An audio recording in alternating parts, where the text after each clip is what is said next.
Morning students. हम जो रसायन विज्ञान है उसमें हमारे 3 चैप्टर हम कंप्लीट कर चुके हैं बच्चों। पहला जो हमने किया था रासायनिक समीकरण वाला, ठीक है, और उसके बाद में हमने अम्ल अक्षार वाला किया था, और थर्ड जो लास्ट में हमने अभी किया है धातु और अधातुएं, ठीक है। तो आज हम भौतिक विज्ञान में, ठीक है बच्चों, भौतिक विज्ञान का चैप्टर शुरू कर रहे हैं जो आपकी बुक में दिया हुआ है 10वां, ठीक है, 10वां पार्ट है ये। और जो चौथा है, 5वां है, यानी ये आगे जो हैं वो आपके रसायन इसके सॉरी जो चौथा 5वां है, हाँ, वो रसायन के हैं, और 2 रसायन के यानी केमिस्ट्री के आपके बचे हुए हैं, ठीक है, चौथा 5वां। और छठा 7वां 8वां 9वां, छठा 7वां 8वां 9वां, ये 4 चैप्टर आपके जीव विज्ञान के हैं, बायोलॉजी के, ठीक है, बायोलॉजी के यानी जीव विज्ञान के। तो बच्चों आज हम करते हैं हमारा, थोड़ा सा करेंगे आज भौतिक विज्ञान के बारे में पढ़ेंगे, ठीक है।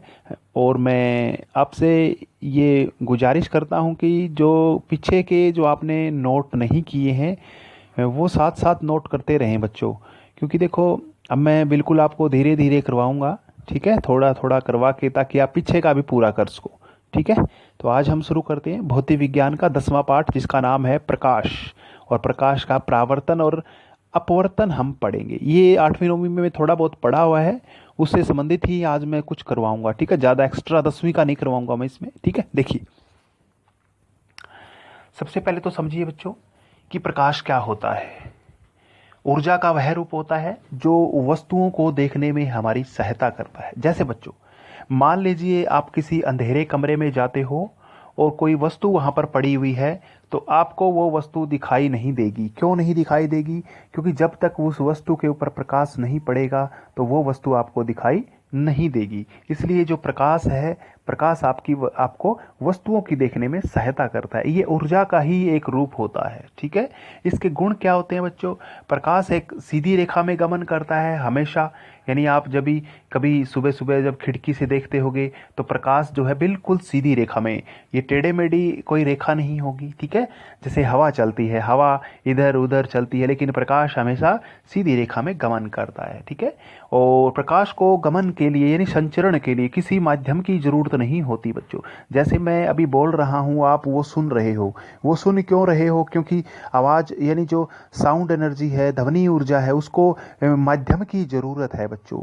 लेकिन अगर मैं यही आवाज अगर तुम अंतरिक्ष में जाकर के जहाँ पर निर्वात है वहां पर सुनोगे तो तुम्हें सुनाई नहीं देगी, क्योंकि वहां पर जो ध्वनि ऊर्जा है उसको माध्यम की जरूरत पड़ती है। लेकिन हमारा जो प्रकाश है इसे किसी भी माध्यम की जरूरत नहीं पड़ती, ठीक है।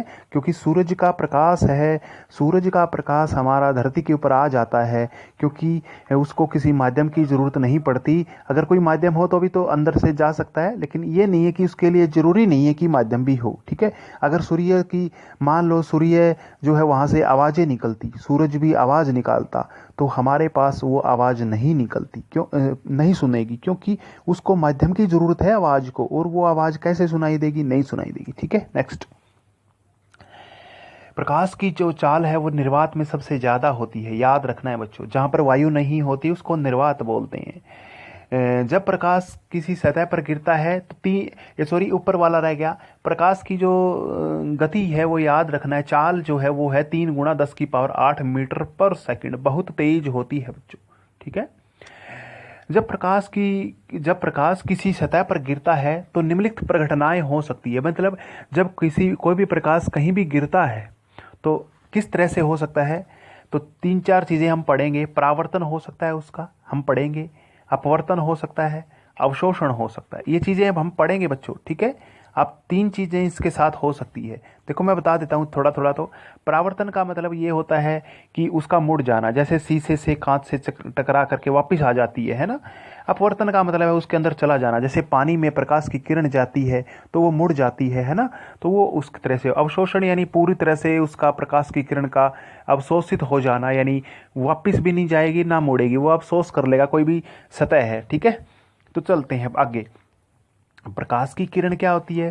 जो सीधी रेखा में गमन करने वाली प्रकाश को क्या कहते हैं? प्रकाश की किरण कहा जाता है। ठीक है, अपसारी, देखिए अपसारी क्या होता है, एक स्रोत से निकलने वाली प्रकाश की किरणों को क्या कहा जाता है, अपसारी। जैसे मान लीजिए ये सूरज है, ठीक है, ये सूरज मान के चलिए, यहाँ से जो प्रकाश की किरण निकल रही है, तो ये जो निकलने वाली प्रकाश की किरणें हैं बच्चों, इनको हम बोलते हैं अपसारी किरणें, अपसारी। ठीक है, बाहर निकलने वाली को बोलते हैं इसको। ठीक है, और कुछ ऐसी भी होती हैं बच्चों जो अंदर आती हैं, जैसे मान के चलिए यहाँ से प्रकाश आया, यहाँ से आया, यहाँ से आया, और ये एक एक बिंदु पे मिल गई जा करके, एक बिंदु पर मिलने वाली को बोलते हैं अभिसारी, अभिसारी। नेक्स्ट पेज पे करेंगे बच्चों, नेक्स्ट पेज पे ये देखो बच्चों, अभिसारी, इसको क्या बोलते हैं, इसको अभिसारी बोलते हैं बच्चों। ठीक है, एक बिंदु पर मिलने वाली प्रकाश की किरणों को क्या बोलते हैं, अभिसारी बोलते हैं। जैसे ये प्रकाश की किरण है, ये भी प्रकाश की किरण है, ये भी है, ये भी है, ये एक बिंदु पर आकर के मिल रही हैं, तो इनको क्या बोलेंगे, अभिसारी बोलेंगे बच्चों। आसान है, बिल्कुल ईजी है, आज मैं ईजी करवाऊंगा इसका 10वीं का तो एक ही टॉपिक करवाऊंगा आज मैं। ये पीछे का रिवीजन है आपका, ये शायद आपने पढ़ा हुआ है, अगर नहीं पढ़ा हुआ कोई बात नहीं, ध्यान दो उसमें। अपारदर्शी माध्यम क्या होता है बच्चों, अपारदर्शी, जैसे नाम से क्लियर है, अपारदर्शी वस्तु तो वो होती है जिसके आरो पार नहीं देखा जाता, जैसे लकड़ी है ना। तो अपारदर्शी माध्यम भी वही हो जाएगा जिसके अंदर से प्रकाश नहीं गुजर सकता बच्चों। ठीक है, जिसके अंदर से, जिस माध्यम से प्रकाश नहीं गुजर सकता, जैसे लकड़ी है, लकड़ी में से प्रकाश गुजर जाएगा, नहीं गुजरेगा, है ना, ये बात है, इसमें ध्यान रखना है अपने।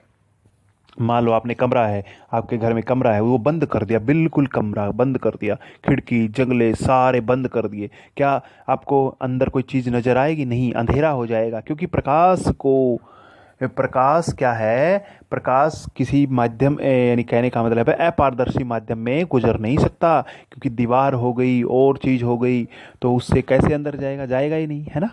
ठीक है, नेक्स्ट, पारदर्शी माध्यम, जिसमें से प्रकाश गुजर सकता है, आसानी से गुजर सकता है, बिल्कुल ईजी है बच्चों। ठीक है, ये 10वीं का टॉपिक है, और आपने 8वीं में भी पढ़ा हुआ है, 9वीं में भी पढ़ा हुआ है। देखिए क्या होता है, प्रकाश का परावर्तन क्या होता है बच्चों।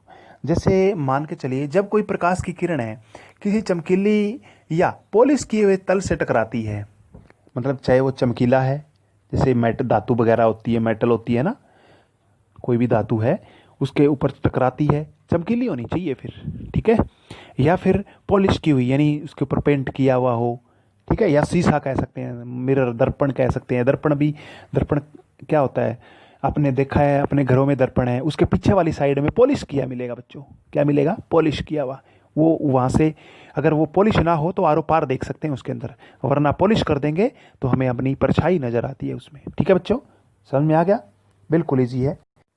देखो बच्चों, इसमें क्या है, जब कोई प्रकाश की किरण किसी चमकीली या पॉलिश किए हुए तल से टकराती है तो वह अपने उसी माध्यम में वापस आ जाती है। यानी जैसे मैंने डायग्राम से दिखाया है, जैसे ये कोई मान लीजिए पॉलिश किया हुआ इधर से, तो यहाँ से क्या किया, यहाँ से कोई किरण आई और वापस मुड़ गई अपने माध्यम में, तो यह आपतित किरण थी, आने वाली किरण, आने वाली आपतित। ठीक है, परावर्तित यानी लौट कर वापस जाने वाली, और यह विलंब है, जहाँ पर गिरी है वो आपतित किरण, और परावर्तित किरण जहाँ पर टकराती है, ये सॉरी, आपतित किरण जहाँ पर गिरती है वहाँ पर एक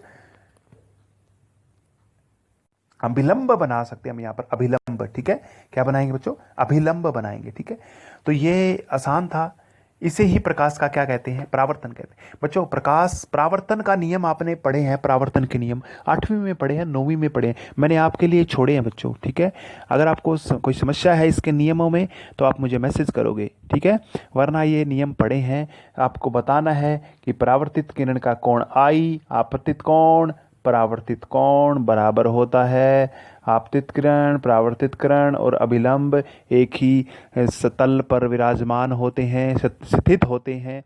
ये नियम आपने पढ़े हैं बच्चों, बस आपकी पीछे थोड़ा सा रिवाइज हो जाए इसलिए मैंने ये करवा दिया। ठीक है, कल से हम और इसमें करेंगे। ठीक है, तो आज इतना ही है, थैंक यू।